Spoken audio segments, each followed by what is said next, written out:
Kenapa Kiai Haji Hasyim Asy'ari mendirikan NU 31 Januari 1926? Karena merasa ketika Muhammadiyah sudah tampil 14 tahun sebelumnya, itu beliau melihat di NU itu nggak muncul-muncul ulamanya.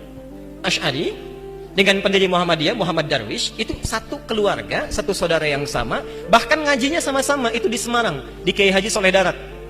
Dia ada 3 orang, Muhammad Darwish, kemudian Hasyim Asy'ari, satu lagi itu kakek buyutnya Cak Nun, MH Ainun Najib. Cuma 2 ini yang menonjol, karena menonjol, bagus baca kitabnya, soleh orangnya, itu langsung diperintahkan pergi ke Mekah, diberikan kitab. Kalau kakek buyutnya MH Ainun Najib, itu cuma diberikan cincin pada saat itu. Saat berangkat ke Mekah, berguru di guru yang sama, namanya Syekh Ahmad Khatib dari Sambas, dikenal dengan Syekh Ahmad Khatib As-Sambasi.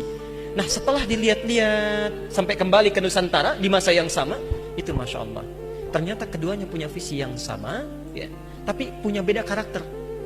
Yang satu senang praktek, ya, namanya Muhammad Darwish, lantas pulang diganti nanti menjadi Ahmad Dahlan. Yang satu lagi senang menulis kitab. Nah, Hasyim Asy'ari ini menulis 19 kitab dalam hidupnya. Kami punya itu koleksinya, ada 19 kitab.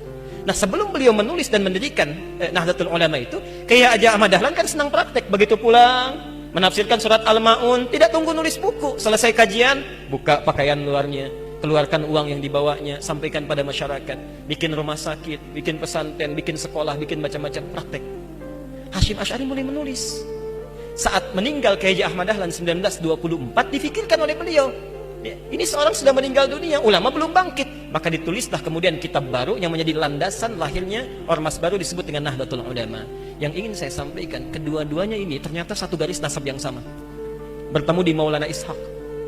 Jadi kalau kita urutkan, maaf, Muhammad Hasyim Al-Asy'ari bin Abdul Wahid, bukan Kang Wahid yang ini ya, itu ada Gunawannya, ini lain.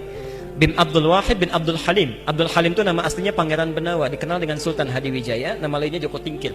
Bin Abdullah bin Abdul Fattah bin Abdurrahman. Abdurrahman ini anaknya Sunan Giri, bukan Giri yang ini tapi ya. Nah, Sunan Giri ini anaknya siapa? Anaknya Maulana Ishaq. Nah, di Maulana Ishaq inilah nyambung nasabnya. Kiai Haji Ahmad Dahlan bin Kiai Haji Abu Bakar bin Kiai Haji Sulaiman bin Kiai Murtado bin Demang Jurang Juru Kapindo bin Demang Jurang Juru Sapisan bin Kiai Gerbek bin Maulana Ishaq. Siapa Maulana Ishaq ini? Maulana Ishaq ini adalah anaknya Ahmad Jumadil Kubra, ya, salah satu wali yang dari 9 yang datang dari Mesir, dari 9 wali itu. Ahmad Jumadil Kubra ini siapa? Ya, ini adalah salah satu wali yang punya 2 anak. Saya belum teruskan nasabnya. Anak pertamanya dibawa ke Nusantara, namanya Maulana Ishaq, melahirkan 2 ulama tadi. Anak keduanya lahir di Mesir, bernama Syarif Abdullah. Nah, nanti Syarif Abdullah inilah yang akan bertemu dengan salah satu anaknya Prabu Siliwangi, ya. Prabu Siliwangi pemenah rasa menikah dengan Nyai Subang Larang, punya 3 anak.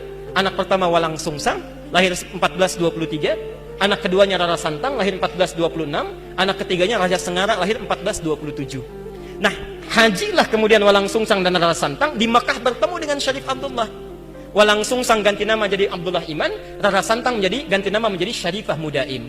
Jatuh cinta Syarif Abdullah dengan Syarifah Mudaim, menikahlah, pulang ke Mesir, tinggal 20 tahun, melahirkan anak bernama Syarif Hidayatullah. Berguru pada Syekh Ibnu Athaillah As-Sakandari.